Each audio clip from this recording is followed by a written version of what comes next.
Earth in My Window, and it's the Takashi Murakami, Linda Hoagland, essay by pop art artist. Takashi Murakami on Japanese society and on World War II infantilizing Japanese culture as revealed by media, anime, and otaku. Earth in My Window is a long essay by superflat pop artist Takashi Murakami meditating on post-World War II consumerist Japanese society and on World War II infantilizing Japanese pop culture as revealed by its influences on media, anime, and the otaku subculture. This transcript has been prepared from a PDF scan of PG 98-149 of Little Boy, The Arts of Japan's Exploding Subculture, Edited Murakami, published 2005 515 ISBN 03012852. See also the transcript of a discussion moderated by Murakami, Otaku Talk. Note: to hide apparatus like the links, you can use reader mode. Earth in My Window by Takashi Murakami. Translated by Linda Hoagland. Little Boy. PG 98-99. The scent of summer is a kamikaze, divine wind. A vanished future dreams of tomorrow, gleaming wings. A terrified profile, feigning blissful ignorance when we all know. An historic first, a midsummer memory. Don't ever forget, proudly beaming. Strutting like a star, can you soar through the big summer sky, that you may never have a second chance? We really hope, we're all praying. Don't ever forget, by the way, we're Japanese too, for better or worse. Swing it from your hands, proudly under the big summer sky. Farewell to arms. Under the midsummer sky. Let's smile in a corner of the room. Who's that staring? Who's that hiding there? With the face of a newborn. Who are you? What are you? Who are you? Kaisel Enola Gay, 2004. Lyrics and music by Takafumi Tsujimura. J100. On August 6, 1945, for the first time in actual warfare, an atomic bomb nicknamed Little Boy exploded over the city of Hiroshima, Plumson 6. 3 days later, on August 9th, a second atomic bomb, nicknamed Fat Man, hit Nagasaki. Together, the two bombs killed more than 210,000 people. When survivors afflicted by the after effects of the bombs are included, the figure rises to some 370,000. After the tragic, explosive, destructive whiteout of the bombs, only burned-out rubble remained. Wasteland upon wasteland, utterly vacant land. After the blinding white light, a conflagration of orange, and then, instantaneously, a torrent of pitch-black rubble and mangled body parts actually rained on the people on the ground. Shortly thereafter, Japan surrendered unconditionally, bringing the 15-year Pacific War to an end. 2005. 60 years after the war. Contemporary Japan is at peace, but everyone who lives in Japan knows something is wrong. Still, it's not worth a second thought. Young girls butchered, piles of cash donations scattered recklessly on foreign soil, the quest for catharsis through volunteerism. A brazen media prepared to swallow press restrictions in support of economic growth. The doorways of passably comfortable one-room apartments, adorned meaninglessly with amulet stickers from Seacom, a private security company. Safe and sound, hysteria. Japan may be the future of the world. And now Japan is super flat. From social mores to art and culture, everything is super two-dimensional. Kawaii, cute culture has become a living entity that pervades everything. With a population heedless of the cost of embracing immaturity, the nation is in the throes of a dilemma. A preoccupation with anti-aging may conquer not only the human heart, but also the body. It is a utopian society, as fully regulated as the science fiction world George Orwell envisioned in 1984. Comfortable, happy, fashionable. A world nearly devoid of discriminatory impulses. A place for people unable to comprehend the moral coordinates of right and wrong as anything other than a rebus for, I feel good. Gyuhund 1. These monotonous ruins of a nation-state, which arrived on the heels of an American puppet government, have been perfectly realized in the name of capitalism. Those who inhabit this vacant crucible spin in endless, inarticulate circles. In order to solve the puzzle of Japanese culture today, let us view it through individual windows, whether images, songs, or some expression or behavior, as though screening them on a computer. Guided by the fragment of a soul visible at the instant those windows coalesce as one, we will draw the future a little closer. When kawaii, hitare, loser, and yurui, loose or lethargic characters smile wanly or stare vacantly, people around the world should recognize a gradually fusing, happy heart. It should be possible to find the kernels of our future by examining how indigenous Japanese imagery and aesthetics changed and accelerated after the war, solidifying into their current forms. We Japanese still embody Little Boy, nicknamed like the atomic bomb itself, after a nasty childhood taunt. Japanese film in the 60 years after the war. Akira Kurosawa's undisputed masterpiece, The Seven Samurai, 1954, a lengthy entertainment running 3 hours and 27 minutes, was released 9 years after the war and became a record-breaking hit in Japan. Upon its release, long lines snaked outside theaters in Japan, and the film rapidly achieved international popularity. It won the Venice Film Festival's Silver Lion in the same year. Remade abroad, it has gained countless Japanese and international fans.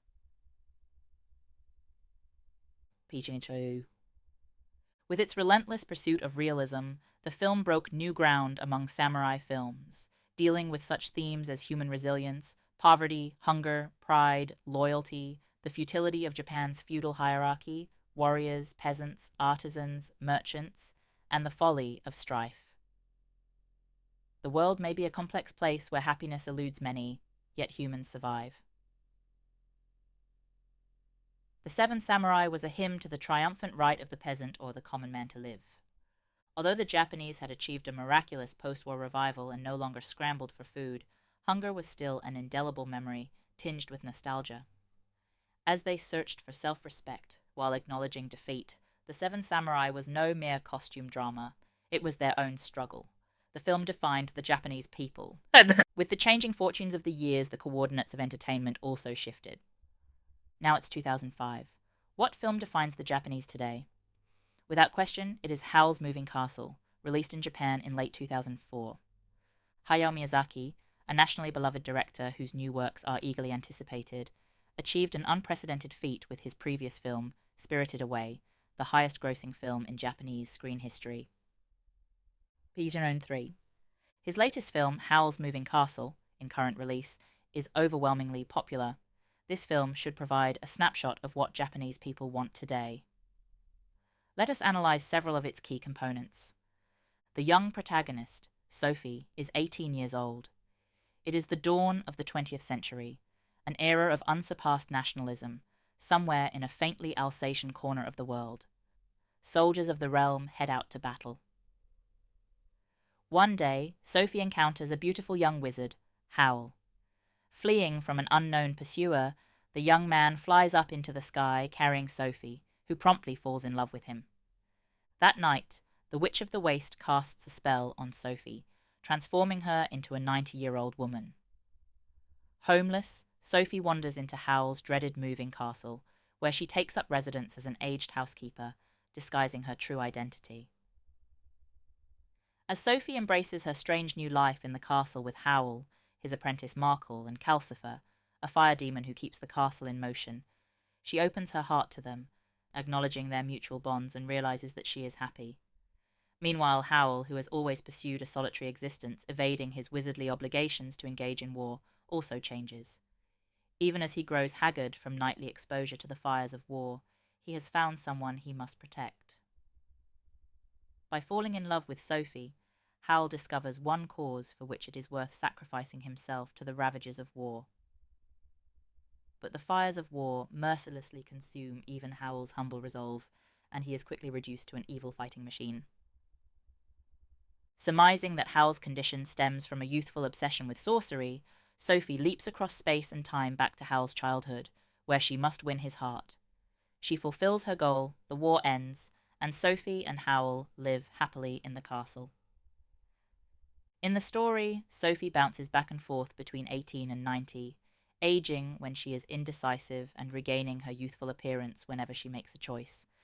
She constantly metamorphoses, heedless of the demands of any linear narrative. In the happy final scenes, Sophie is a girl again, yet she retains a shock of white hair. The film is based on a 1986 novel by Diana Wynne Jones. Although the film remains true to the basic outline of the book, the original plot has been relentlessly altered. Miyazaki's adaptation is rooted in the PG-104 protagonist's quest for the meaning of life, which mirrors the same quest of contemporary Japanese. It also incorporates Miyazaki's corrosive, yet genuine struggle through personal traumas during the Pacific War. Gradually, Miyazaki has transformed Wynne Jones's story into a self-deprecating portrait of himself, concluding that if he must live in a land of complete defeat, which has chosen apolitical involvement in war, he has no choice but to keep making movies. A Hollywood producer reading the screenplay in advance might well have had misgivings about financing Howell's mammoth production costs. But Miyazaki has created the ultimate entertainment for present-day Japan with a powerfully cumulative structure, sequences of intense passion, vivid renderings of a contemporary Japanese ethos, and a voracious appetite for relentless volleys of messages. Miyazaki knows better than anyone that the Japanese audience hungers for a narrative structure alien to the logic of American films. The film has three major themes. First, war is untenable, and no matter how righteous its cause, breaks down the human spirit. The fact that war begins and ends at the capricious whim of a handful of people is cause for despair. In other words, war is ultimately meaningless. Second, no one can live alone. The film stresses our essential need for community, even if it is only a pseudo-family. Third, reality lies somewhere between aging and anti-aging. The film offers a prescription for the human heart by acknowledging the process of maturation and aging inherent to the span of human life. All of the problems confronted by the Japanese today are present in Howell's moving castle. Take war, which by all rights should concern us. Even the most obtuse Japanese recognize that we support the war in Iraq. Yet the average person cannot afford to get involved. We feel helpless to change the situation and guilty for living in safety, yet no one takes any action. Then there are the string of recent natural disasters, the murders of young girls and other outrageous crimes, the normalization of young shut-ins, and the meaningless continuity of family. Finally, our headlong rush toward an aging society filled with anxiety. This paradox of an old woman and young girl who occupy one body, this portrayal of the concomitant PG-105 coordinates of age, is about to unfold in the real world. The superimposition of Miyazaki himself, now a white-maned media star, onto this image allows the audience immediate access to hardship, opening them up to sympathy. In the fires of war, Howell loses sight of himself and becomes a monster. He can only escape by returning to the past to find himself again. He knows how grim his chances are. Howell's dilemma is based on Miyazaki's own childhood experiences of escaping Tokyo and the ravages of war for the countryside during World War II. Miyazaki has candidly discussed the guilt and trauma that he felt over his family's refusal as they escaped Tokyo by truck to help other families begging rides along the way for their children. In addition, he is haunted by the shattered dreams of his youth, when he acted on his belief that ideology could change the world. The heroic sight of Howell, transformed into a kamikaze-like flying fighter amidst a landscape reminiscent of firebomb Tokyo, is rendered real by the fact that Howell indeed has no goal.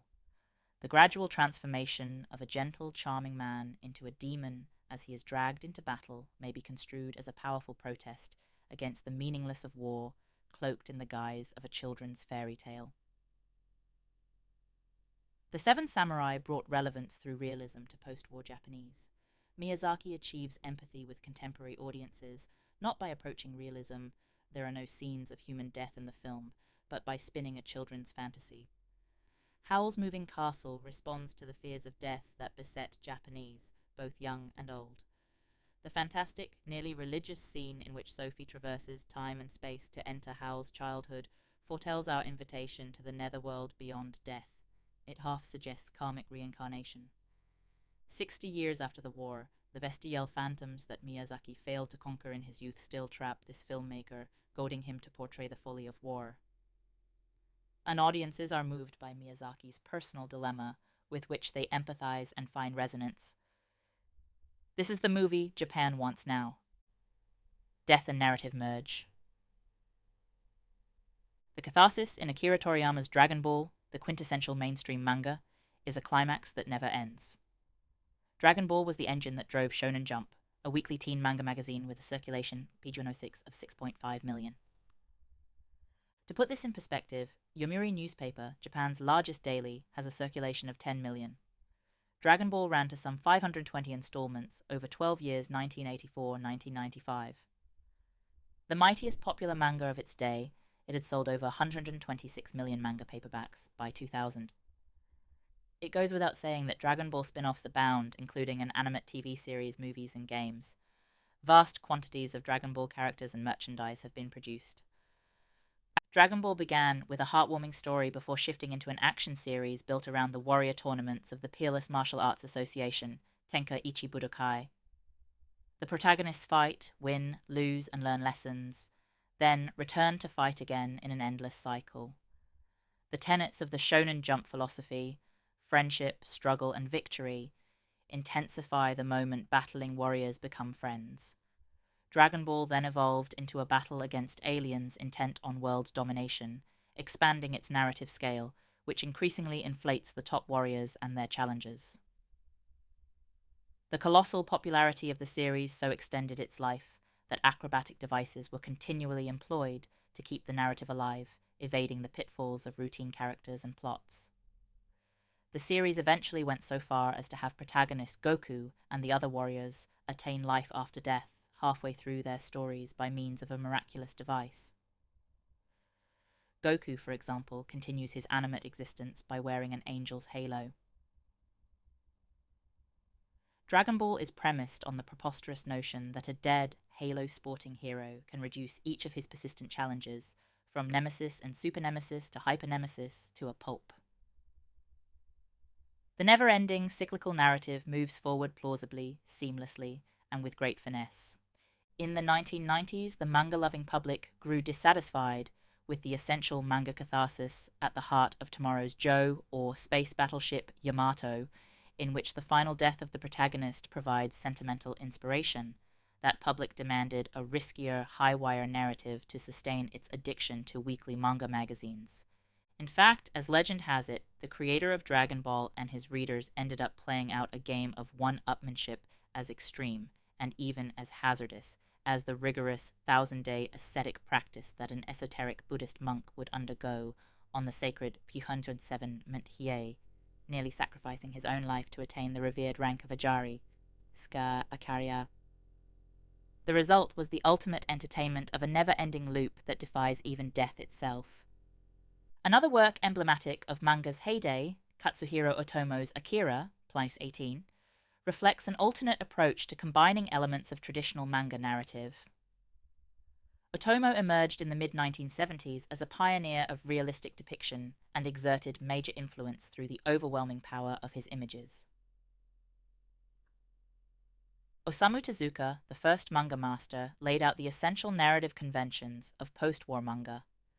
Though influenced by Disney's animation techniques, Tezuka devised his own manga grammar, employing a progression of film-like shot breakdowns and character PG-18 poses. His approach drew many followers, creating the foundation for post-war manga. Otomo's innovation, in turn, lay in the frozen stillness of his visual compositions, which offer stark contrast to Tezuka's dynamic images. Otomo's manga frames are stylized and exaggerated, and his mechanically clipped images create a weightless atmosphere. His narratives echo this quality. There's never a final payoff. They're anecdotal feints, always sidestepping any denouement. Other manga artists, such as Kamui Fujiwara, the Otomo devotee behind Chocolate Panic, began to premise their work on an exaggerated failure to deliver a finale. In the world of four-frame manga, the trend toward a non-narrative structure, found in the work of Koji Aihara, Sensha Yoshida, Sekaiichi Asakura, and Mikio Igarashi, may be construed as a response to an extreme realism. Otomo, one of the pioneers of this technique, abandoned it after several PG-109 serializations, eventually adopting a filmic idiom. He incorporated cinematic conventions of suspense in A Child's Dream, 1982, and in the short animated film The Order to Stop Construction, he took the frozen still compositions he had mastered through manga to the next level. As if to reverse Tezuka's movement towards Disney-style animation, Otomo developed a vaguely mechanical yet supple animation technique. With these deliberate strategies, his career evolved, heading towards the epic film that would define an era. This film was Akira. Akira set Otomo's career as a manga creator and an animator in stone. During the 9-year period over which he serialized the manga, he also adapted it as an animated feature film. In an era permeated by the looming end of the century, Otomo, entranced by the notion of the death of narrative, set out to resurrect epic storytelling. Pushing the limits of his visual PG-110 genius, Otomo rendered an exploding city in infinite detail. He captured the very apocalypse of post-war Japan with a force akin to that of Peter Bruegel's The Tower of Babel. Choosing post-apocalyptic human awakening as his theme, Otomo employed every experiment and innovation in the service of bringing his film to the zenith of Japanese animation. Inevitably, given this theme, he wound up with a final scene reminiscent of Arthur C. Clarke and Stanley Kubrick's 2001, A Space Odyssey. Once the animation production was winding down and Otomo began writing the final manga chapter, his theme shifted. It was this shift that made Akira, the serial manga, so revolutionary.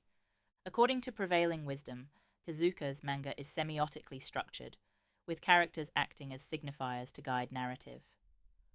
Otomo's work, in which each frame is an individual image, rejected that approach. Otomo defined a method in which it is the characters that cement the construction of their world, even as they guide the narrative. And he added another element using manga to critique manga. Instead of defining a closed narrative circle, he strove PG-11 to devise a meta-manga. Let us consider the ending of Akira, Volume 6. First, Otomo closes the narrative cycle. United Nations forces have arrived amid the evident destruction of Neo-Tokyo soon after Akira's explosion, prompting Kaneda to scream, "Take your guns and get the hell out of our country! We'll keep all the damned aid you've brought, but anything beyond that, and you're interfering with sovereign affairs. Akira lives on in our minds." A cry for freedom from a defeated Japan, its own constitution legislated by another nation after the war. Don't touch me, let me be independent. We don't need your UN or any other help. The image of Kaneda and the others waving a Greater Tokyo Empire Akira flag, with none of the conviction that accompanied brandishments of the former imperial flag of Japan, seems to mock our current Japanese nation of children. But this is where the story ends, giving way to layouts that conceal new possibilities for manga.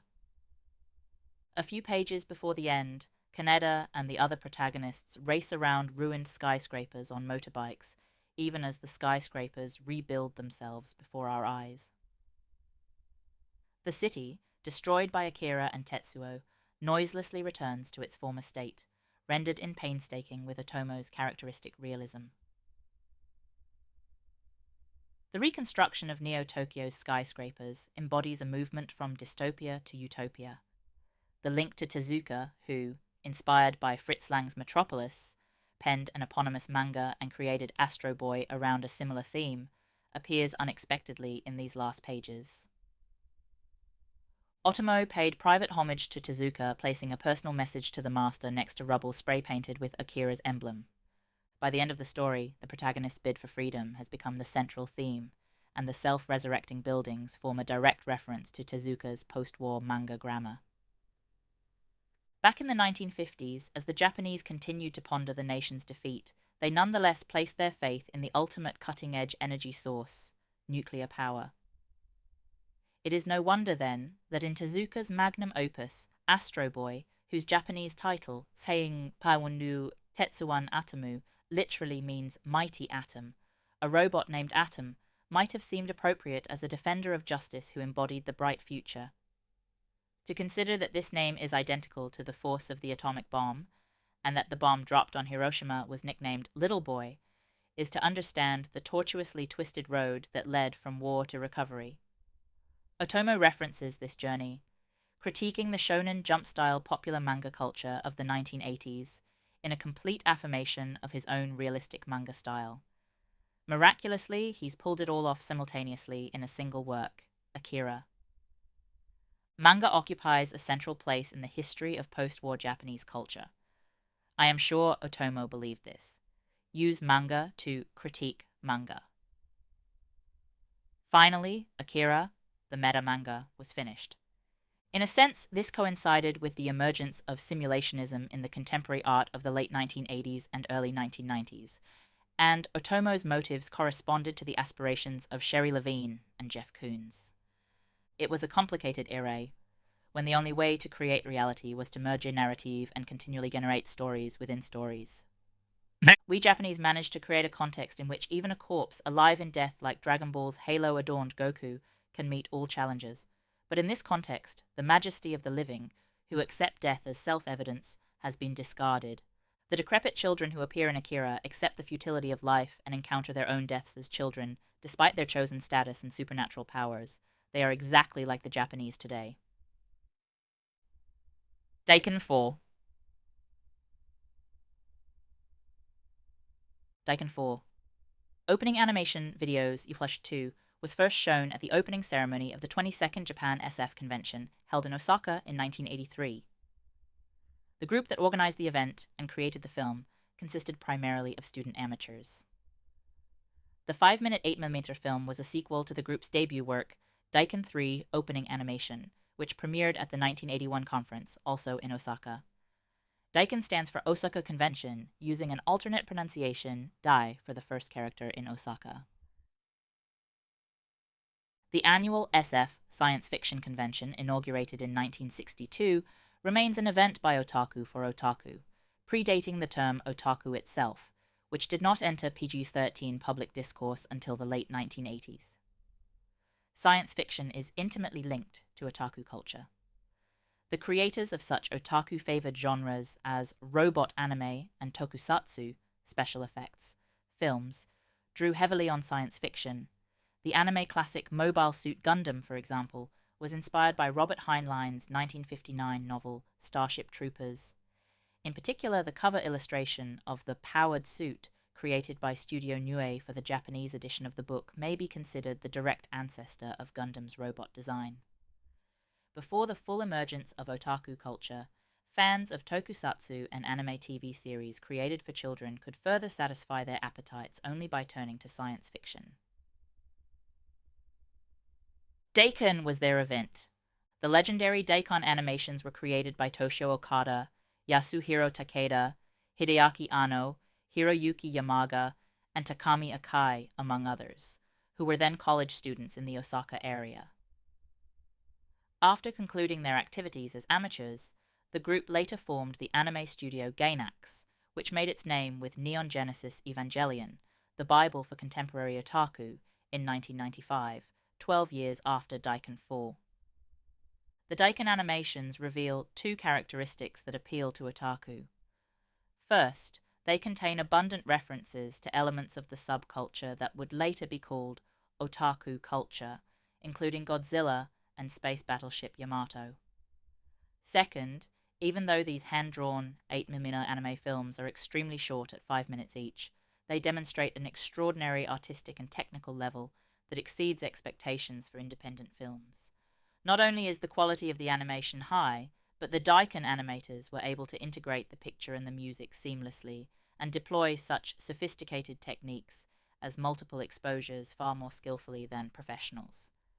Indeed, the Daiken animators' relentless pursuit of quality and sophisticated prompted the evolution of science fiction-based subculture into full-fledged otaku culture. So, what exactly was Daiken 4 opening animation? It's worth explaining the flow of the film in detail, because the work embodies every otaku paradigm. Daiken 4 begins with an introduction derived from Daiken 3, its forerunner. The soundtrack, performed by Kitaro, who helped define the New Age sound, is very much of its time. The jet VTOL ship from Ultraman's Science Patrol slowly descends out of the PG-114 blue sky toward Earth as an elementary school girl carrying her Randoseru school backpack observes the scene from behind a tree. Two patrol members emerge from the ship. They offer the girl a cup of water and ask her to deliver it to Daiken. Bowing, the girl races away, but Punk Dragon blocks her path. He challenges a powered suit from Starship Troopers, and the battle abruptly begins. The girl tosses the powered suit aside, whereupon Gamora rises from the earth. Using a booster concealed in her backpack, the girl flies up into the sky, with the powered suit in hot pursuit.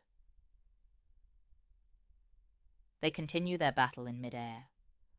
A blow from the powered suit sends the girl plummeting to Earth, imperiling her precious cup of water. At the last moment, she has a vision of the Science Patrol and regains consciousness. She snatches the cup just before it crashes to the ground, saving the water. Resuming her battle with the powered suit, she catches one of its missiles and hurls it right back at him. A huge explosion ensues. Just then, Godzilla appears. With King Ghidorah and Gamera chasing her, the girl flies through the air with her jet-propelled backpack. The Star Destroyer and an Imperial scout from Star Wars cross the background. Reaching into her backpack, the girl whips out a bamboo ruler, which magically becomes a lightsaber. After slicing Baltan Seijin in half, the girl launches a massive number of micromissiles from her backpack. Hit by a micromissile, a Maza tank from the Godzilla movies goes up in flames. The Atragon breaks in two as the Yamato, the Enterprise, an X-Wing, and Daimajin explode in total chaos. The girl pours her cup of water on a shriveled-up daikon, Japanese radish, buried in the ground. As the daikon revives, it turns into the spaceship Daikon. Bathed in light, and now wearing a commander's uniform, the girl boards the ship where the film's producers, Toshio Okada and Yasuhiro Takeda, sit at the controls. As the landing gear retracts, Daiken departs for the far reaches of the universe. Daiken 3, the introduction, comes to a close. PG 115. The girl with the backpack from the introduction has now grown up into a bunny girl. Every last science fiction, fantasy, TV, and movie character makes an appearance. Astron, Jamira, Zarab Seijin, King Joe, PG 116, Seibozu, Twintail, Gesura, Dada, and Saturn.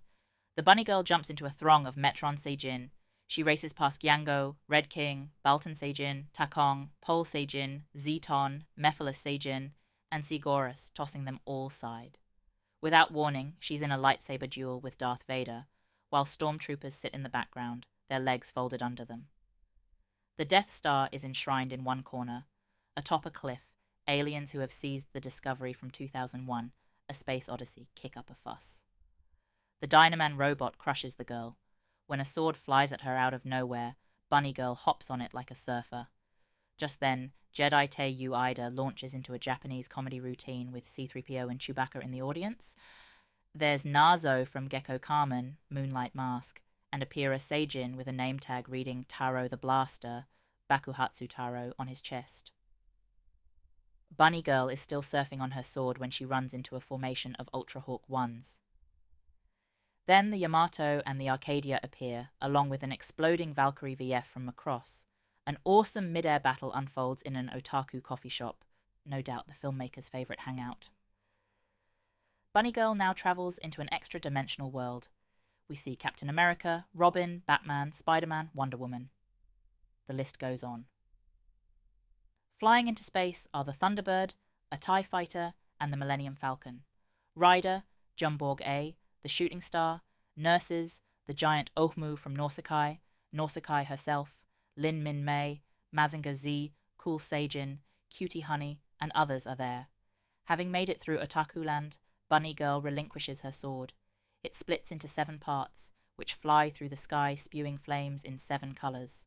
At the foot of Mount Fuji are Mogera, the Yamato, Mothra, the Atragon, White Base, and Thunderbird 5. All of a sudden, an atomic bomb-grade explosion hits an unpopulated city. After the blast, there's a flurry of cherry blossom petals. Successive upheavals of the earth give birth to new worlds. As the beam launched by the Daikon traverses the sky, lush greenery sprouts and grows. Robbie the Robot, Obaqu, Doraemon, the Five Rangers, and other characters, too many to count, converge. Hokkaido, Atman, Maria from Metropolis, Metaluna Mutant, the Robot Gunslinger from Westworld, Captain Dice, Robocon, Derek Wildstar, Susumu Kodai, The Creature, Ming the Merciless, Ex-Seijin, Lum, Kanegon, Char Aznable, Cobra, Gecko Kamen, Inspector Zenigata, Mr. Spock, Kemor Seijin, Anne, Bandel Seijin, Superman, PG-117, Soren the Space Boy, Cornelius, Invisible Man, Hell Ambassador, Doruj, Fighters, Boss Barot, The Robot Santohei, Speed Racer, Go Mifune, Big X, Space Ace, Triton, 009, Tetsujin 28, Electric Man, Metalinum, Hack, Bart, Giant Robot, Gaban, V3, Lupin the Third, Apollo Geist, Bat, Baron 1, King Joe. The sun rises, the camera zooms out to the solar system, and the end, with every last possible science fiction, otaku-style, character from around the world, and throughout time, present and accounted for. The film is obviously a mammoth labor of love. By stuffing their film with all of the beloved creatures that inspired them, the creators displayed a level of passion incommensurate with a work created as the opening event of an amateur competition. There is the thrill of navigating the border between parody and art. More than 20 years after the original screening, this film deserves renewed respect for the energy involved in fashioning a work of such astounding perfection. And yet, as if this achievement were not sufficient in itself, in the last scene of Daikon 4 opening animation, the fundamental metaphor for any Japanese creator, the atomic bomb, our symbol of destruction and rebirth, explodes in an unexpected way. After the sequence in which Bunny Girl flies around tirelessly, everything is destroyed by what can only be construed as an atomic bomb. In the ensuing whirlwind, petals from Japan's national flower, the cherry blossom, engulf everything in a blast of pink. The streets become scorched earth, mountains are burnt bare, and the whole world becomes a wasteland. Amidst this devastation, Spaceship Daikon, symbolizing otaku, floats in midair emitting a powerful beam, the beam of science fiction fans. The world revives, giant trees rise in a flash, and Mother Earth is once again bedecked in green. Characters from the world of science fiction gather on the restored planet to celebrate. In accordance with the rubrics of otaku taste, all of the characters are happy, their chests puffed up proudly at the light of hope. Characters who have never occupied the same screen gradually interact with each other and assemble in the final mob scene, a perfect encapsulation of the science fiction conference's message. In this film, the animators discovered an affirmation behind total annihilation that had nothing to do with PG-118, the politics or ideology of the atomic bomb. This is why they were able to portray the end of the world without hesitation as a kind of revolution and follow it with a blizzard of cherry blossom petals. Hideaki Anno, who later directed Neon Genesis Evangelion, created the explosion scene, and it is almost painful to watch his pathological obsession with it as an atomic whirlwind destroys the city. At first glance, this scenario for Japan's recovery from an atomic bomb seems offhand, but the creator's compelling message is deeply felt in the urgency of the production values. In a way, otaku sensibilities have much in common with those of American hippies in the 1970s. A lifestyle that seems to turn its back on the world is founded on a nearly groundless obsession with peace and happiness, tremendous curiosity for the internal world of the self, extreme sentimentality and keen sensitivity, all of which contribute to futuristic creation. The fact that Japan's IT industry is built on otaku is also significant, as it suggests a parallel between the hippie movement and otaku culture. One indication of the filmmakers' obsession with quality and concept was their use of a then rare personal computer, which enabled them to calculate planetary orbits and thus design the solar system that appears in the last scene. The complexity of this design process offers further evidence of the filmmakers' obsession with realism. Surprisingly, it turns out that the ultimate dream of otaku aesthetics, Scrupulous, yet fanatically obsessed with reality, is a happy party, a peaceful festival. The adult empire strikes back. Hello, hello from the western countries.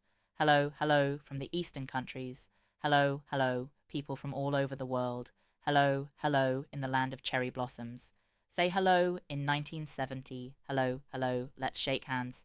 Hello, hello to the realm of the moon. Hello, hello, we fly away from Earth. Hello, hello, the dreams of the world.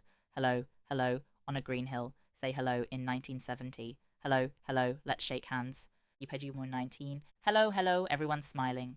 Hello, hello from the bottom of their hearts. Hello, hello, the world will be one. Hello, hello, in the country of Japan. Say hello in 1970. Hello, hello, let's shake hands. Hello, hello, let's shake hands. Haruo Minami. Hello from the countries of the world. Expo 70 theme song, 1967. Lyrics by Yoko Shimada. Music by Hachidai Nakamura. The 1970 World Exposition in Osaka was a national symbol beloved by first-generation otaku, born from the late 1950s to late 1960s. Progress and harmony of mankind was its theme. Expo 70 inspired Japanese children to dream of a future free of national borders, in which the notion of progress for the future could conquer even human strife. This convergence of artifacts, suggesting a tranquil and peaceful world with human progress, represented by technology and space development, made it possible to believe in the future. For the Japanese, their hearts newly healed from post-war trauma, this was the perfect scenario for the future. For the children, the scenario was real, yet that future has never arrived. Their dreams were shattered, and they grew into adults, unable to relinquish those dreams. The film Crayon Shinchan Storm Brewing Moretsu Adult Empire Strikes Back stole the hearts of this first otaku generation. The work recreated the atmosphere of Expo 70 while ironically rendering futureless P120 contemporary Japan in a nutshell. Let me explain the story. The Crayon Shinchan franchise originated in the long-lived shtick manga series by Yoshito Usui, which ran in Weekly Manga Action, a magazine for young adults, from 1990, moving to Monthly Manga Town in 2000. Its protagonist, Shinosuke Nohara, a kindergartner who loves action masks and chocolate snacks, lives in Kasukabe, a suburb in Saitama Prefecture. Shinosuke's father, Hiroshi, is a salaryman. His mother, Misai, a housewife. And with the addition of his little sister, Sunflower, the Noharas make up a typical Japanese family. Shinosuke is a vulgar, rebellious character, distinguished by his precocious taste for attractive women. Although Crayon Shinchan topped the PTA list of TV programs little children shouldn't see, it became a huge success.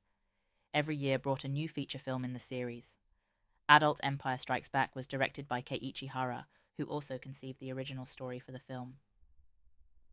In these films, adults revert to childhood and go to play at 20th Century Expo, a theme park with a striking resemblance to Expo 70, which has sprouted mysteriously in Kasukabe. The theme park stages famous scenes from classic TV shows, in which anyone can be the hero or heroine while reveling in nostalgia. With the recreation of Expo 70, Shinosuke's parents, Hiroshi and Misai, become captives of their own nostalgia and completely abandon their children. Eventually, the parents give up everything else to stay at 20th Century Expo, and an organization called Yesterday Once More, an obvious nod to the Carpenters, kidnaps the children. The organization is a secret society dedicated to abandoning real 21st century despair and returning to the good old 20th century. They plan to hoard the nostalgia of the Kasukabe adults until they have enough to push the nostalgia meter to its highest levels ever, and then spread nostalgia extract throughout Japan to force it back into the 20th century. When Shinosuke charges into 20th Century Expo, the scene is a replica of a Showa 30s era 1955-64 street on the eve of Expo 70. The scene drips with nostalgia as the adults revel in their forgotten dreams and hopes. They have escaped reality to cling to a hollow past and relinquished any hope of creating a future. Enduring several falls and a nosebleed, Shinosuke races up the tower housing the button that controls the release of PG-121 Nostalgia Extract. His trials run live on television, and the sight of Shinosuke desperately living a real life shocks the adults back to their senses. The level on the nostalgia meter plummets, thwarting Yesterday Once More's plot. Otaku understand Yesterday Once More, and they find Shinosuke's parents compelling. At this point in time, otaku culture spans 3 generations, including the grandchildren of the first otaku. Whether or not otaku have grandkids, they remain just as dedicated to gathering otaku information and collecting otaku merchandise. But it is also true that the aims of a secret society like Yesterday Once More are empathetic to, if not overtly synchronized with, the terrorist activities of Aum Shinrikyo, the recognized otaku cult that accomplished the 1995 sarin attacks on the Tokyo subway. Otaku have always held excessive belief in their dreams and have continued to trust that their fantasies would come true. This has only heightened their bitterness upon the betrayal of their dreams. But what is the object of their bitterness? Plain truth dictates that they should direct that bitterness at themselves, a fact that they probably comprehend. Although they won't plan their own revolution, they won't give up on the idea of a utopian future.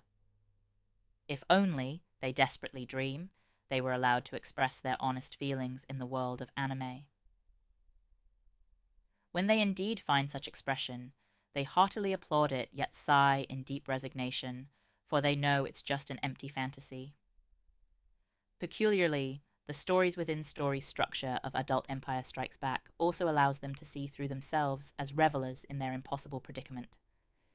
In this, we glimpse the reality fraught with despair that awaited otaku after Daiken 4. Memories of the atomic bomb.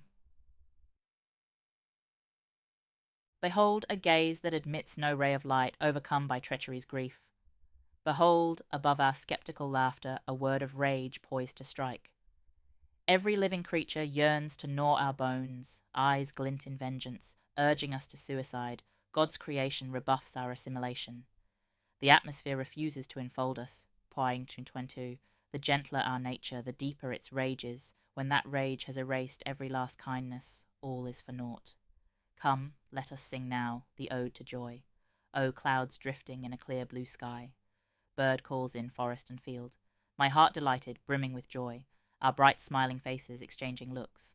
Kenji Endo, Ode to Joy, 1972. Lyrics by Kenji Endo, last verse by Toichiro Iwasa.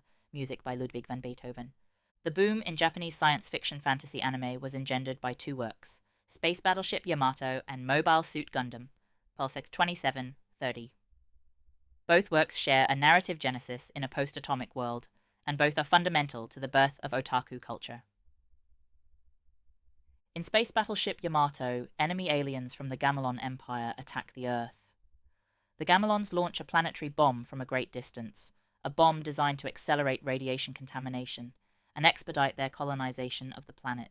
The land is deforested and the oceans run dry. Mobile Suit Gundam opens with a plan to drop a space colony on the Earth. In order to alleviate overpopulation, space colonies have been created at the Lagrange points, places where the gravitational fields of the Earth and the Moon are neutralized. One of the colonies, which calls itself the Principality of Zeon, declares its independence from the Earth Federation and declares war. Launching a sneak attack, they take a space colony out of its orbit and drop it onto the Earth. Billions die in the attack, both on the space colony and at the terrestrial point of impact, and the Earth's collision with the massive projectile precipitates climate change. Earth, once the mother planet, enters a nuclear winter and becomes all but uninhabitable. Planetary bombs, or space colonies falling to Earth and exploding in blinding white light followed by brilliant red, were all common story elements in the manga and anime of the time. So many of these narratives begin in the catastrophic aftermath of an atomic explosion. There is a longing for some fundamental human power to awaken when humanity is backed into a corner.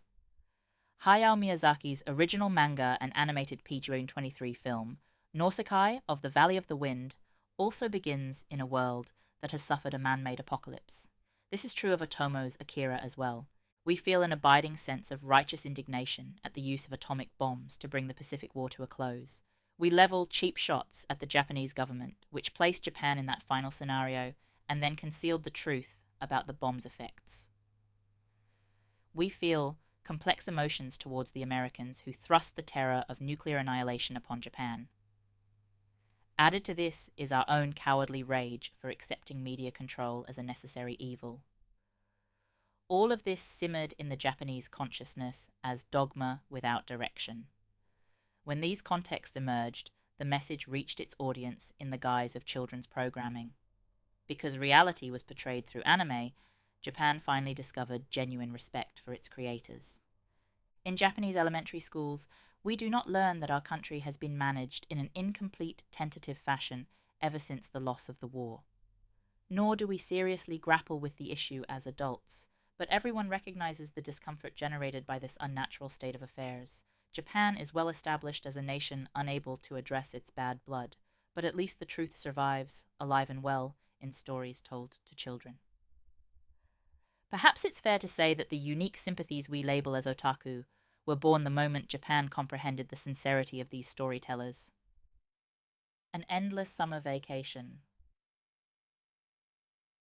Oh, summer sunset past the view in the slow days, orange sky in the slow days. The long, long summer vacation never seems to end. I dream of becoming someone else, with the face of my childhood. Oh yeah, one faint memory upon another. Oh yeah, they determine who we are. Oh, summer sunset, orange circle in the sunset sky, that too smooth colour, packed with drama, story told too often. PG and 24. Oh yeah, I can't get to feeling naive. Oh yeah, life's not that big a deal. In the everyday with nothing lost, we feel fine. From beyond the horizon, the same sound as always. Spending these days like I'm bored. Gotta give these days a hard time too. Fishman's, Slow Days, 1996. Lyrics and music by Shinji Sato. The first atomic bomb hit on August 6th at the height of summer. The war was over. Summer is the season when the story ends and hell begins. Peace was immediately transformed by a unique sense of time. The blinding white light of the sun and the light of the atomic bomb coalesced, delineating the beginning and end of the narrative. Post-war Japanese narrative themes jumble summer vacations together with leukemia. Many tell stories of doomed love. This still holds true today, as proved by the enormous success of the 2004 movie Crying Out Love from the Center of the World, based on a novel by Kyoichi Katayama that sold an incredible PG 125 3 million copies upon publication. Indeed, the story begins with a heroine who has leukemia. The protagonist, Sakutaro, named after the poet Sakutaro Hagiwara, is a high school junior in a regional city. The story opens with the death of his girlfriend, Aki. Saku and Aki's friendship goes back to middle school, but they first become romantically involved as sophomores. In the second semester of his junior year, Saku learns that Aki has leukemia. Her parents ask Saku to take their daughter to Australia when she recovers. Saku buys tickets and sneaks Aki out of the hospital on her birthday. They celebrate with a cake on the train to the airport. Aki collapses at the airport and Saku cries out for help. Aki is rushed back to the hospital, only to die. Several years later, the adult Saku returns to his hometown with his new lover. The high school campus is rife with memories of Aki. Amid a flurry of cherry blossoms, Saku quietly scatters Aki's ashes from a glass bottle, which he has kept since her death. Art critic Noi Sawaragi has studied the frequent appearance of leukemia as a motif in tragic love stories, noting, "It derives from the radioactive fallout in the aftermath of Hiroshima, Nagasaki, and the Marshall Islands hydrogen bomb tests." Sawaragi and I were both born in 1962. We were born into the period of Japan's rapid economic growth, not a time of remarkable social tumult. Our generation coincides with the first otaku generation. For the record, Sawaragi is not an otaku. Deeply influenced by TV media at the dawn of the TV age, we have been dubbed the TV generation. The transition from black and white to color, JFK's assassination, the Vietnam War, the moon landing, and archival footage of World War II. We've been deluged by these images. And we've wondered, why does Japan have a military if we've abandoned war? The reason remained in limbo, because any child seeing that archival war footage must have asked his parents, why did we lose the war? What are the self-defense forces? Our parents would have cited the atomic bombs and disparities in economic power. A military based on equivocation, parents stuck trying to explain the contradictions between the peace constitution and the self-defense forces. Everything in Japan is ambiguous. Our generation swallowed its profound frustration at the rift between reality and the information available in the media, and it festered inside PJ's 26 us. This created our pathological obsession with reality and realism, as we attempted to identify the source of our frustration. The leukemia angle and its origins, atomic bombs and hydrogen bomb tests. I quote the iconic encounter of the fishing boat Daigo Fukuryu Maru with a hydrogen bomb test, so familiar to the Japanese, from Noi Sawaragi's latest book, World War and World Fairs, Bijutsu Shupansha, 2005. It illustrates the origins of the never-ending atomic bomb scenario. On March 1st, 1954, the Daigo Fukuryu Maru was exposed to radiation from a hydrogen bomb test. Hoping to compensate for poor fishing off the shores of Midway, the Daigo Fukuryu Maru sped towards the Marshall Islands.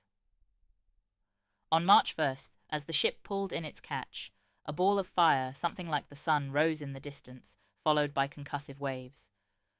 Rain, mixed with particles like white sand, fell over the crew members as they hurried back to port. These were the ashes of death. They invaded the fishermen's bodies without mercy through the mucous membranes of the yes and no's, contaminating them with radiation from the inside out. On September 23rd of that year, the first of the crew members, Aikichi Kuboyama, died. The health of the remaining 23 crew members, whose average age was 25 at the time, continued to suffer from long-term radiation side effects, and many have already passed away due to liver cancer and other afflictions. The many hydrogen bombs tested in the Marshall Islands during this era were born of the acceleration of the US-Soviet nuclear test race. In order to generate explosions significantly more powerful than those of the atomic bombs, the United States was already employing 3F bombs. These bombs exploded in a three-phase process of fission-fusion-fission, and bomb casings were frequently coated with depleted uranium. Bravo, an unforgivable name, a hydrogen bomb that shocked even its creators with its demonic destructive force, was a natural extension of 3F strategies. Its 15 megaton power remains beyond imagination.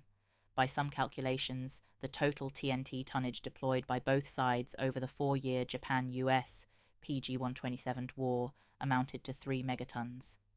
Imagine an explosion 5 times that powerful unleashed in an instant upon a coral reef protected only by beautiful emerald green waters. But the terror of Bravo lay not only in its destructive force. The mushroom cloud it generated rose into the stratosphere, scattering its massive radioactive material into the jet stream, where it circulated over the world. In fact, Japan's Pacific coastline experienced heavily radioactive rains in Bravo's wake. In May 1954, Japan reported a Geiger count rate of 86,000 counts per minute per liter of rainwater. Scene 332-36.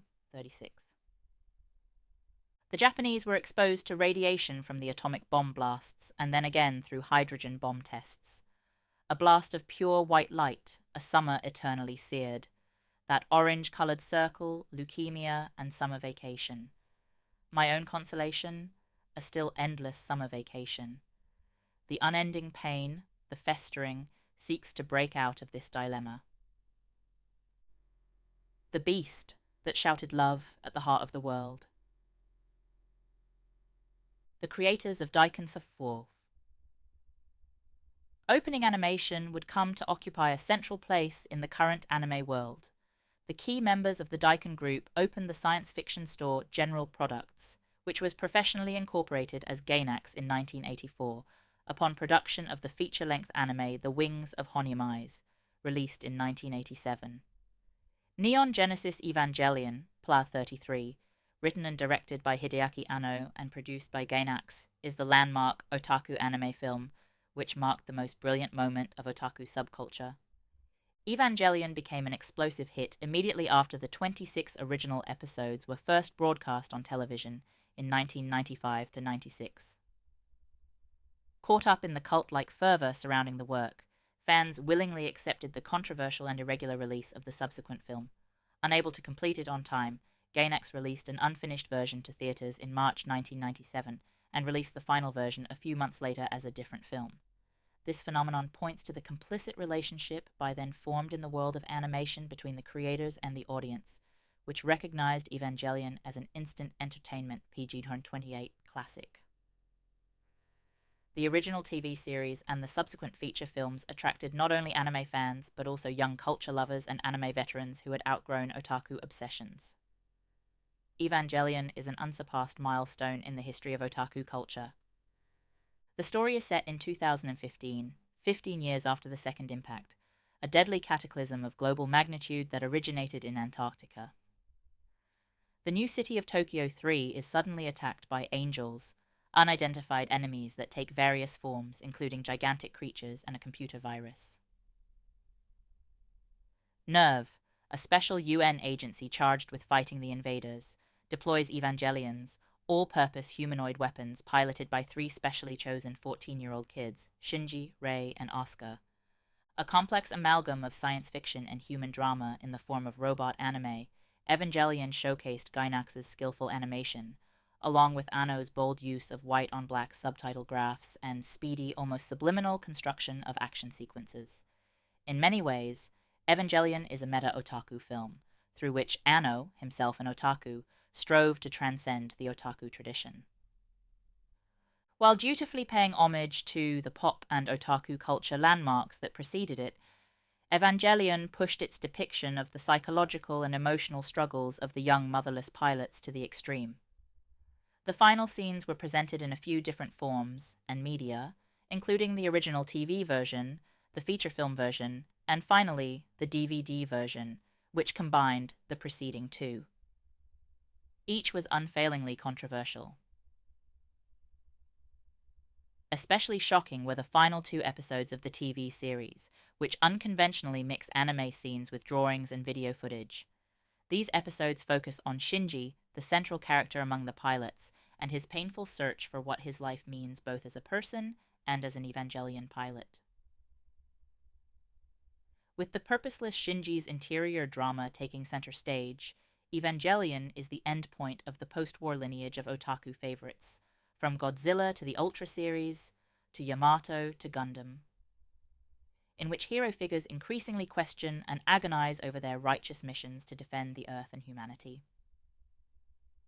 The final sequence of the theater version, which incorporated scenes from the TV version in a somewhat confusing manner, constituted the apogee of otaku anime. 129. The title of the final episode of the TV version is The Beast That Shouted I at the Heart of the World. The use of katakana, a Japanese syllabic script, for the word ai allows the term to carry the double meaning of homonyms love and I.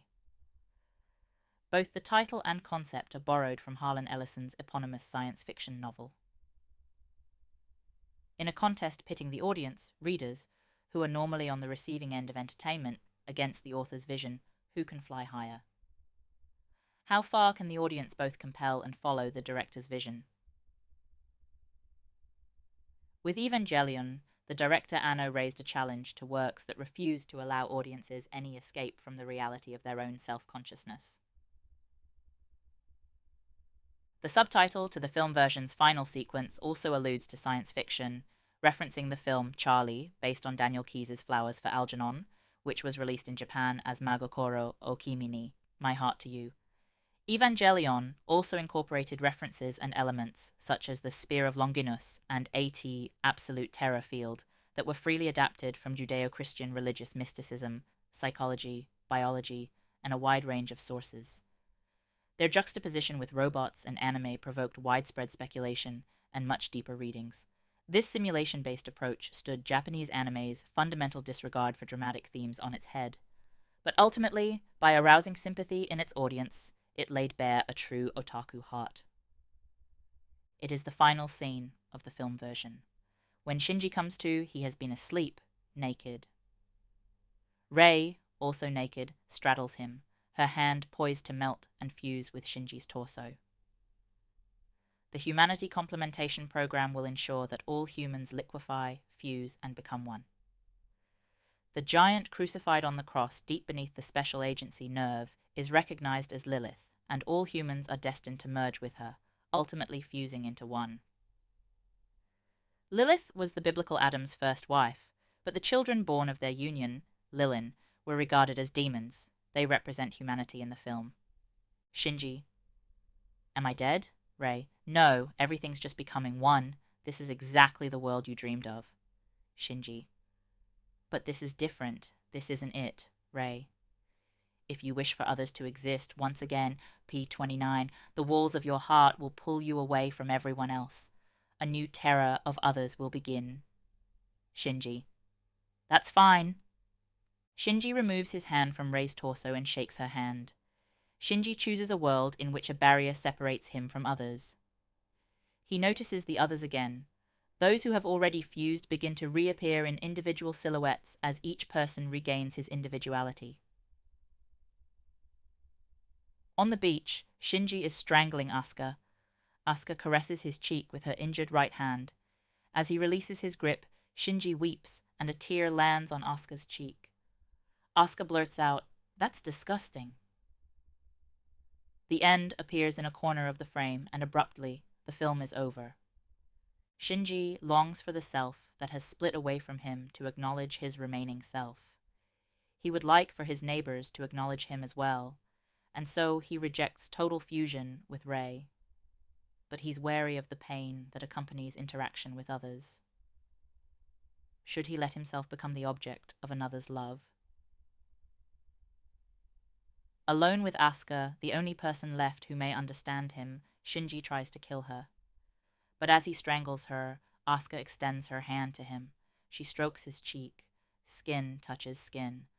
Primitive communication, ambitions derailed. Even though he attempts to kill her, Shinji wants Asuka to understand his real intention, that what he really seeks is simply himself. But he also knows that this is impossible. Seeing this pathetic side of P31 Shinji, Asuka mirrors the response of society. She asserts that she finds Shinji, who is only capable of self-involved communication, disgusting. In the last scene of Katayama's novel Crying Out Love from the Center of the World, the protagonist, Saku, has grown up. With a new lover in tow, he returns to a high school campus drenched in memories of his dead lover. He is not in the least concerned that his new lover neither knows he lost Aki to leukemia, nor appreciates his memories of the dead girl.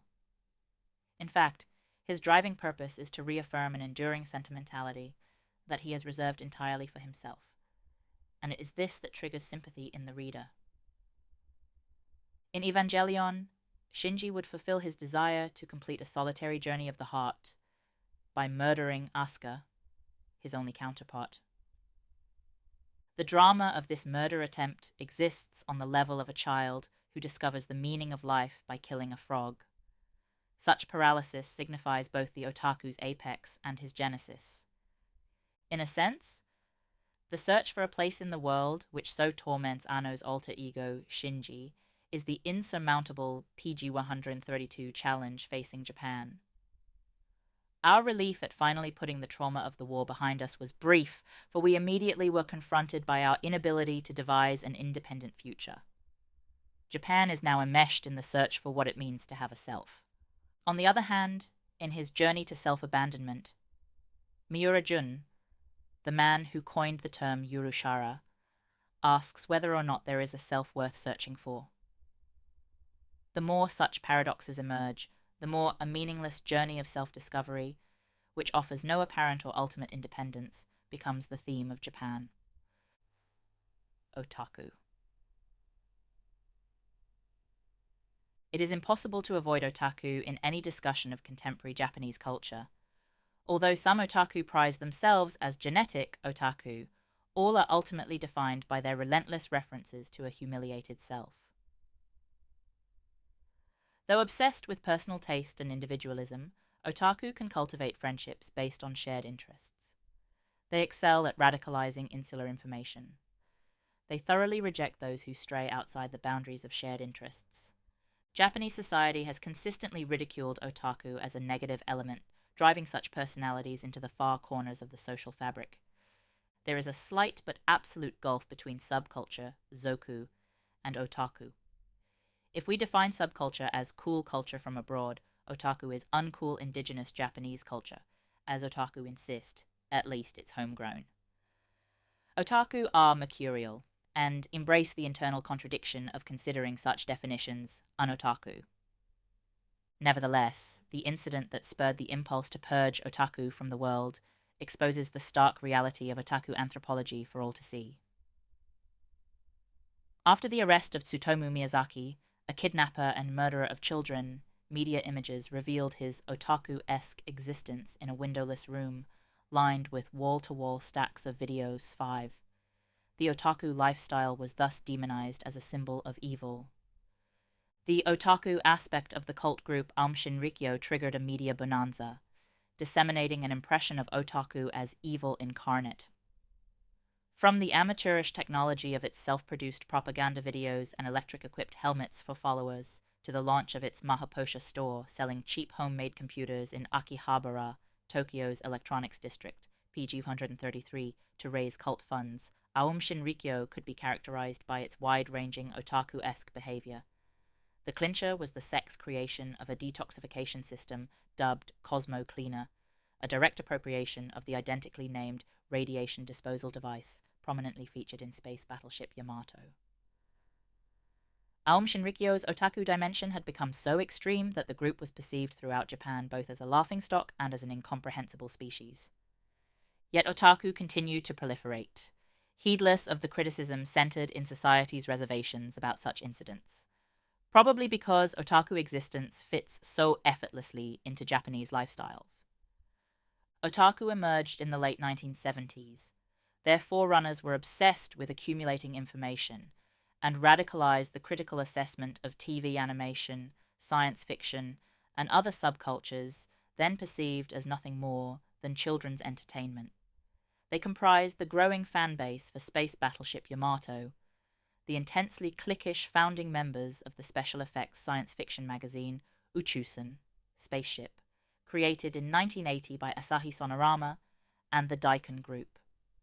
The definitive otaku animation works, Space Battleship Yamato and Mobile Suit Gundam, are pivotal in the way that Marcel Duchamp's Urinal is pivotal as a 20th century work of art. Subsequent works are derived from interpretations and reinterpretations of these paradigms. Products aimed at this obsessive fan base still proliferate, and the otaku market continues to expand gradually, though it has already reached its peak.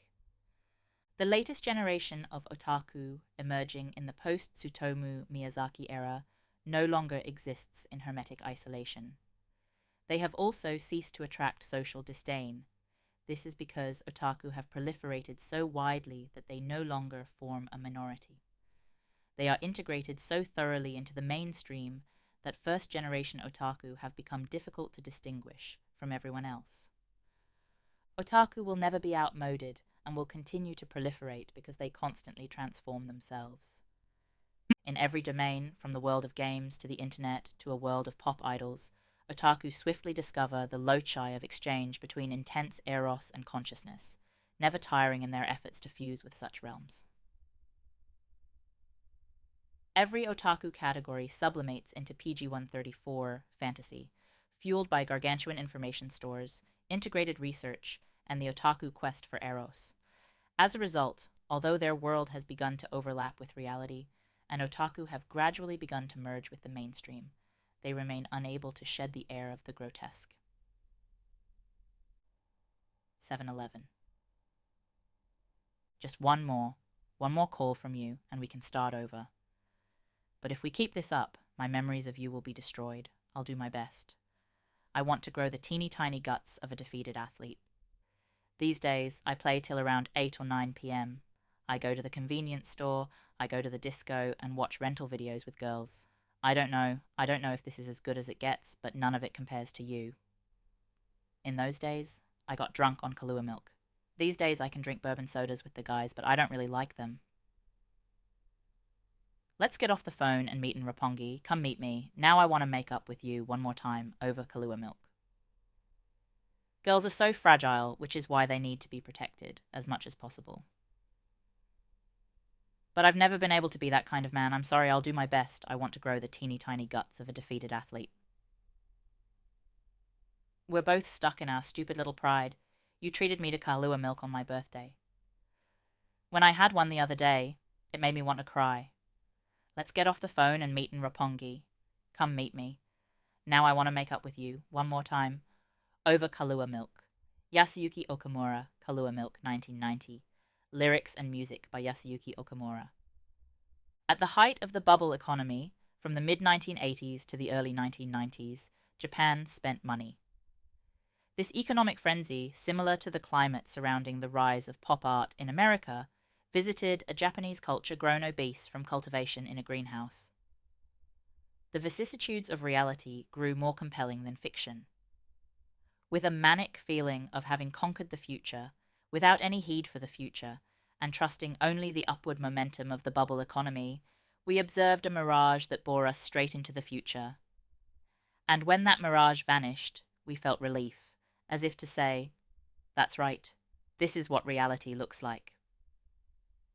We realized that life was perfectly fine with just a modicum of joy. No need to party hardy every day of your life. No one was starving, no one was that bored. If you were hungry, you'd go to Don Quixote. And soon, the basis of everyday life depended on convenience stores and discount shops.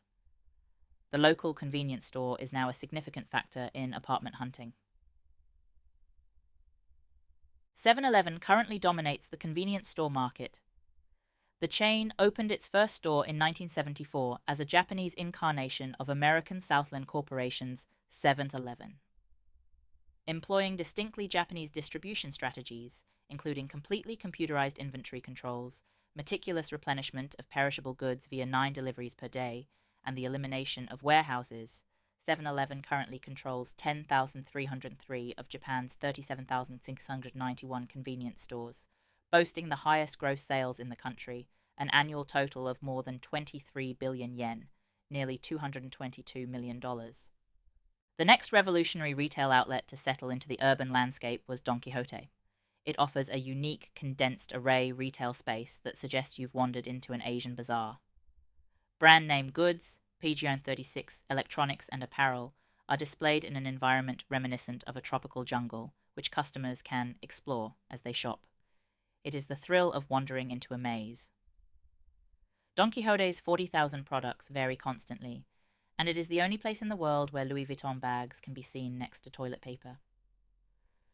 The stores are open day and night, but the quintessential Don Quixote experience unfolds late at night. Peak sales hours fall between 10 p.m. and midnight. Unlike the late-night markets of convenience stores, where customers make purchases to satisfy immediate needs, young people flock to Don Quixote nightly in order to kill time in a new kind of urban amusement, like moths to a flashlight. The capitalist economy has become the world's philosophy. It proliferates because it offers the image of a society where life is easy and no one starves. Pleasure motivates everything. People create environments spurred by their own desires. In Japan today, we've nearly perfected a living environment based on consumer supremacy that's very comfortable, easy, and nearly stress-free. If you have a convenience store, you'll be fine. For a little entertainment, check out Don Quixote. Your scenario for a happy society free of starvation is now complete. Yuruchara. Japan is a treasure trove of kawaii characters.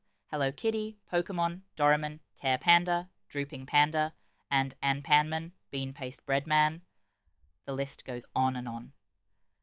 By now, kawaii has even entered the global vocabulary. These characters, which first won popularity with children, either were spun off from manga and anime or were corporate icons. All were regarded as promotional products. At this point, countless characters are generated exclusively for merchandising, supported by a flood of specialty magazines featuring such products. Kawaii characters, upheld by a global market, are now in riotous proliferation. Today, with the character boom at its height, one branch of these creatures has already fallen by the wayside. Miura Jun, the multi-talented popular illustrator and creator of up-to-the-minute slang, a veritable subculture king with links to the otaku world, has delved into this hopeless, stranded population, infusing PG-37 in it with newfound significance and reinventing its members as Yuruchara, +32. The Japanese term yurui suggests a sense of looseness and lethargy. Combine the abbreviation yuru from yurui with chara from characters to form yuruchara. Miura first coined the term to describe the characters created independently by regional municipalities and tourist boards. He justifies their existence from an animistic point of view, employing his own rhetoric, but it is possible to evaluate them from another perspective: art criticism and appreciation. Like wabi and sabi, synonyms for Japanese aesthetic sensibilities, yurui evades ready translation. The best way to comprehend the term is to place it along the extended lineage of words such as aware, sensitivity or subjective emotion, and okashi, emotional attraction, which appeal to human emotion. A prime candidate for a historical precedent is In the Cool of the Evening by Kusumi Morikaze, an ink artist of the Edo period, 1615–1868. According to the art critic Nobuo Tsuji, author of The Lineage of the Extraordinary, 1970, many nature scenes are passive and drenched in an admiring, empathic tone, as though infused with a sense of aware. We must not, however, overlook the fact that among Japanese depictions of nature, although all stem from the same roots of emotional empathy towards nature, there are those who stand apart by projecting active feeling towards the liveliness and energy of nature. This distinguishes the spirit of aware from the spirit of okashi, as observed by Yoshi Okazaki, delineating works infused with the cheerfulness of a heart open to its subject. The History of Japanese Art. 7. How to Look at Japanese Art. Iwanami Shoten, 1992, page 21. We may thus discover the inevitability of yurui within the trajectory of Japanese history. In addition, the transition from kawaii to yurui reflects a significant degree of sexual incapacity or a sense of impotence. There are no dramatic stories linked to these characters, which convey only a sense of lethargy to their audience. Embodying only opportunism by default, lives are bestowed on these creatures in the service of effervescent public events, each sports expressions spaced out with peace. Yuru Chara stand PG-138, in for the Japanese themselves. Once everything had been blown away in a flash, an infantile and impotent culture gained strength under the rubric of an unfounded puppet national infrastructure. What emerged was a culture frozen in its infancy, earlier than adolescence of even childhood. Kawaii and yurui characters sprout from this soil. Once you have thoroughly digested kawaii, the yurui sensibility is a logical next step. The day is coming when the world will sneer at its own inconstancy, its vacuity, with derision. Phantoms in the Brain. PG-139. The narrator of a TV documentary based on V.S. Ramachandran's Phantoms in the Brain, written with Sandra Blakesley, William Morrow, 1998, notes, "Our bodies move according to signals sent out from the brain, and the brain can be fooled." Ramachandran's book introduces the central case study of the documentary, an American man who lost his entire arm in a motorcycle accident. He describes feeling his lost hand and missing fingertips pulse with pain. These are symptoms of a phantom limb. The patient is in a terrible predicament and reports frequent, searing pain in his fingertips since the accident. He endures extended periods of pain akin to burning in flames. The author encourages his patient to try an experiment. He hands him a box, the use of which is first described with a female patient. To enable patients like Irene to perceive real movements in their non-existent arms, we constructed a virtual reality box. The box is made by placing a vertical mirror inside a cardboard box with its lid removed. The front of the box has 2 holes in it, through which the patient inserts her good hand, say the right one, and her phantom hand, the left one. Since the mirror is in the middle of the box, the right hand is now on the right side of the mirror, and the phantom is on the left side. The patient is then asked to view the reflection of the normal hand in the mirror, and to move it around slightly until the reflection appears to be superimposed onto the felt position of her phantom hand. She has thus created the illusion of observing two hands, when in fact she is only seeing the mirror reflection of her intact hand. If she now sends motor commands to both arms to make mirror symmetric movements, as if she were conducting an orchestra or clapping, she of course sees her phantom moving as well. Her brain receives confirming visual feedback that the phantom hand is moving correctly in response to her command. Will this help restore voluntary control over her paralyzed phantom? Passages as submitted from P46 from Phantoms in the Brain by V.S. Ramachandran, MD, PhD, and Sandra Blakesley.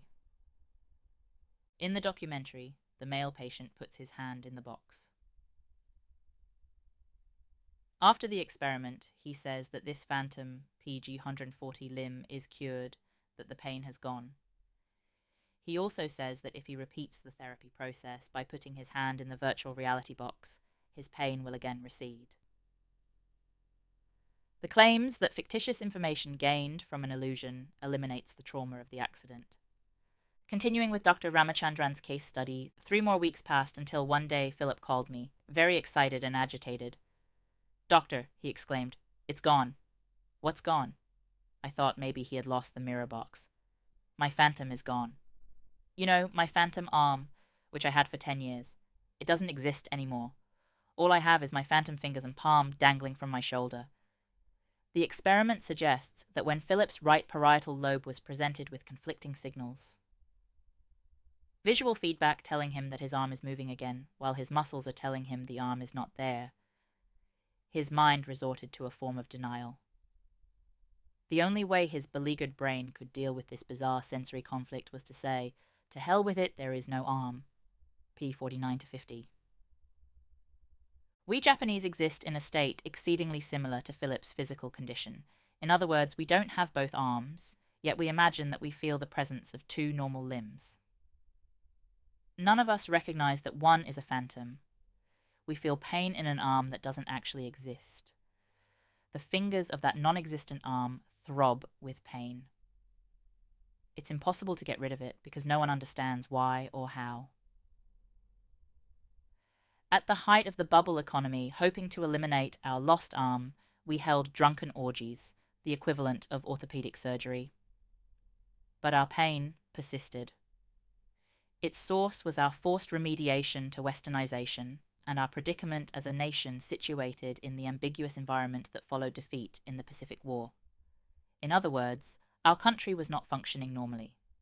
Like Dr. Ramachandran's patient, Philip, Japan has continued to operate with a phantom arm throughout the post-war era. Until now, Japan has rejected otaku profoundly. PG 141. Why? Because Japan didn't want to acknowledge its missing arm. Because we didn't want to accept that our bodies were inadequate. Otaku are characterized by individualism, a pathological obsession with realism, and a groundless, optimistic attitude toward the future. There is no deceit or duplicity in the pathetic Yuruchara's profoundly lethargic smile. Otaku and the throng of Yuruchara function as Japan's virtual reality box. Japan puts both arms in the mirror. We Japanese recognize that one arm is a phantom. When the information gained from the virtual reality box reaches the brain, the phantom limb should vanish. This creates an altogether different reality. How can we Japanese comprehend and interpret our missing limb? Regardless of winning or losing the war, the bottom line is that for the past 60 years, Japan has been a testing ground for an American-style capitalist economy, protected in a greenhouse, nurtured and bloated to the point of explosion. The results are so bizarre, they're perfect. Whatever true intentions underlie Little Boy, the nickname for Hiroshima's atomic bomb, we Japanese are truly, deeply pampered children. And as pampered children, we throw constant tantrums while enthralled by our own cuteness. It's the denouement of a culture nourished by trauma, snugly raised in the incubator of a society gone slack. We feed at 7-Eleven, acquire cultural artifacts at Don Quixote, and satisfy our intellectual curiosity with cell phones and computers. We hold the illusion that anything can be concentrated within our reach, that every kind of information can be centralized on our desktops. If the world finds a way to maintain a convenient environment free of starvation indefinitely, there's no doubt its future will look like our present. unconditional love for things that are kawaii and hitare. An otaku lifestyle, a guileless heart that mistakes its affection for misery, self-derision, and masochism for a conscience. Now the world lies at our desktop fingertips. Our experiences, this prescription for self-medicated denizens of a castrated nation-state, may well be appropriated in the future world as an exemplary model of rehabilitation. Robots. Pishi Borshu. The Japanese are unusually driven to create robots. And not just in manga and anime, they are also infatuated with actually making them. This fascination stems from Astro Boy and Mobile Suit Gundam, and the myriad works of robot anime that followed. Karl Capek first coined the word robot to describe an artificial human in his 1920 play, R.U.R. Rossum's Universal Robots. In 1926, Metropolis featured a female robot, and in 1950, Isaac Asimov established the 3 laws of robots in the science fiction novel I, Robot. The following year, manga maestro Osamu Tezuka first began to serialize Astro Boy in the magazine Shonen Boys under the title Atom Ambassador. Tezuka, ever alert to cutting-edge foreign culture, clearly had a flash of inspiration about how to transplant the overseas movement to impoverished post-war Japan. The genesis of the title Tetsujin 28, another magnum opus of post-war manga anime, vividly evokes the scars of war. In an interview in Figure King magazine, Mitsuteru Yokoyama, Tetsujin 28's creator, explained that he had come up with the name from memories of watching B-29s during the war. In the firebombing of Tokyo, huge pieces of steel flew through the sky. I could never get that image out of my head, and it became the basis for my Iron Man Tetsujin idea. In other words, Tetsujin 28 was inspired by a bomber. There are innumerable popular manga based on robots. One quick lineage would include Jiro Kuwata and Kazumasa Hirai's 8 Men, 1963, Go Nagai's Mazinger Z, 1972, Fujiko F. Fujio's Doraemon, anime begun in 1973, Tadao Nagahama's ultra-electromagnetic robot combattler, Vi, 1976, Yoshiyuki Tomino's Mobile Suit Gundam, 1979, and Space Runaway Ideon, 1980, Studio Nue's Super Dimension Fortress Macross, 1982, Mamoru Oshii's Mobile Police Patlabor, 1989, and Hideaki Anno's Neon Genesis Evangelion, 1995. Honda is currently at the vanguard in developing human-style robots. Established as a motorbike manufacturer, the company launched its robot project when it decided to ensure a sustainable future by lowering harmful emissions and achieving a level of safety suitable for vehicles used for human transportation. The completed robot stunned the public. Its alarmingly supple motion and the spectacle of a robot walking upright, as if it had stepped straight, page 43, from a manga or anime-inspired dream, took our breath away. The general public's interest in robots is also remarkable. More than 50 robot contests are now held in Japan over the course of a year. The most famous of them, known as Robocon, has evolved into an annual event broadcast on NHK, Japan's public broadcast network. This event, which inspired a feature film, now comprises an early step onto the career paths of technology-minded high school students. Robocon began in 1988 with a dozen technical high schools. Since then, the competition has been enhanced through restructuring and subdivision into a range of competitive categories, from Kosen Robocon for students of Kodo Senmongako, or technical high schools, Daigaku Robocon for Daigaku university students in Japan, ABU Robocon, Asia Pacific Robot Contest, for university or college polytechnical students in the Asia Pacific region, and IDC Robocon, International Design Contest, for university students from 7 countries. This year marks the 18th and 14th anniversaries of Kosen Robocon and Daigaku Robocon, respectively. In Kosen Robocon, 126 tech school teams will compete in preliminary contests, with 25 making it to the finals, whereas in Daigaku Robocon, 73 university teams will submit ideas on paper, and 20 will be selected to proceed to the finals. The final competitions will be broadcast on primetime television. In addition to Robocon, 2,000 of Japan's 12,500 junior high schools hold robots contests as part of their technical curricula. Seen in this context, it is no surprise that Honda's robot project provoked such a commotion. With Honda's announcement, a robot production craze hit Japanese corporations. No doubt each firm will develop programs in tune with its individual corporate philosophy, but it is difficult to imagine this mania in any other country. The founders of these corporations, who dreamed of Astro Boy, fund these initiatives, and the Gundam generation implements them. Astro Boy and Tetsujin 28 were born directly of the raw experience of war to become the impetus for Japanese dreams. Mobile Suit Gundam portrayed robots as ever more real weapons. Its protagonist ponders the meaning of war, the meaning of life. The brain specialist Dr. Takashi Yoro believes that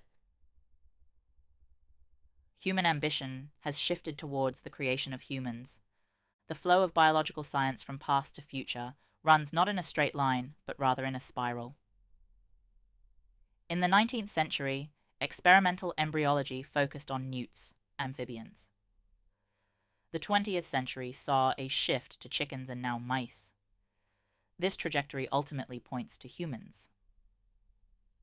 Although biologists still insist that they aren't working towards humans, but instead in a different direction, any objective review of history reveals that the path has turned and is aimed in a human direction. Yes, what humans will ultimately create are humans. From Kokoku Haihyo, Advertising Criticism, January 2000, Pa 101. Humans regard robots as extensions of themselves and alter egos. For the Japanese, in particular, robots as the avant-garde of self-portraiture, poised to become reality. New type. Mobile Suit Gundam, Pilon 30, defined the current trajectory of Japanese robot anime.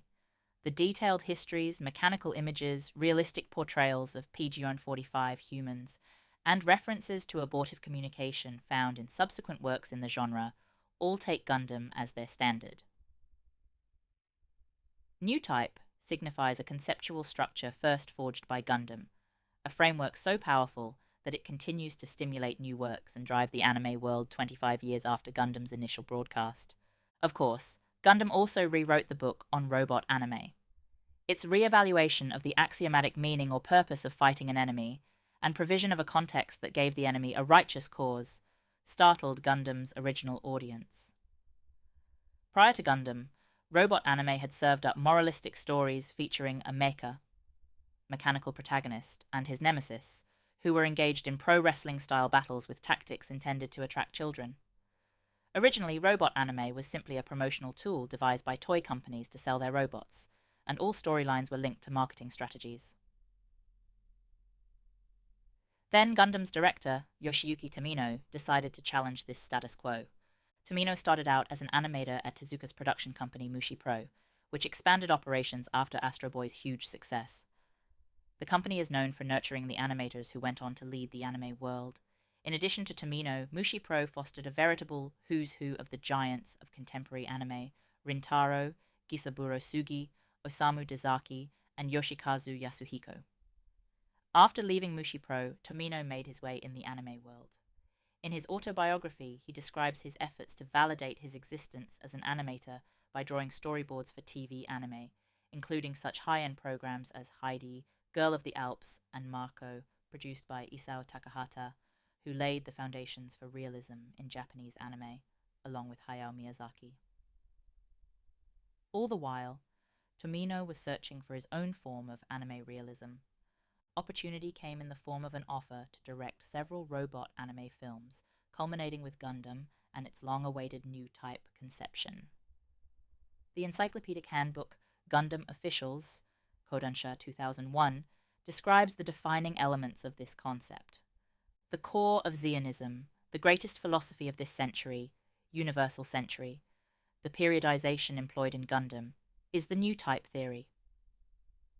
The human race has a subliminal adaptability to new environments, and when civilization advances to the PG-146 point of colonizing space environments, our race will devise a new, specially adapted human form. This form will possess clairvoyance and the requisite environmental cognizance for survival in the vast region we know as the cosmos. Its powers will also enable smoother human communication, allowing these humans to perceive the totality of things without any misunderstanding. historical imperative dictates this. Zeon Daikun christened this race New Type. Because new types understand things in totality, they communicate in modes that far surpass the restricted channels of language. This results in an expansion of cognition not limited to new types, but extending to all humanity. Thus, new type society will function by human consensus, and will correct any individual errors immediately, eliminating the improprieties of mutual misunderstandings. The composite, common consciousness born of this expanded communication and its attendant intellectual capacity is the essence of new type. pp. Sure 533-34. Thus described is an evolutionary process in which a new human race, a race adapted to life in space, a race that devises a new form of communication that facilitates understanding without language, emerges as a byproduct of our expansion into space and the future. The notion that aborted communication causes intertribal warfare and prejudice is an enduring theme. It appears in the biblical account of the Tower of Babel, in which God garbles human language to bring the tower's construction to a halt.